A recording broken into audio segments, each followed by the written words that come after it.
Hey everyone, and welcome back to another video. And in this video, I'm going to show you how to find your transaction history on Cox Online. Now, this video is going to be particularly useful for individuals. Let's say that you want to go ahead and see your recent payments on Cox Online. Maybe you're wondering what your phone bill was or your internet bill was.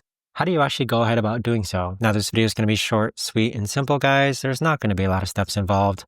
Now, in order to do this, what you're first going to do is log onto your Cox account. Now, in the upper right-hand corner, you want to click on this icon.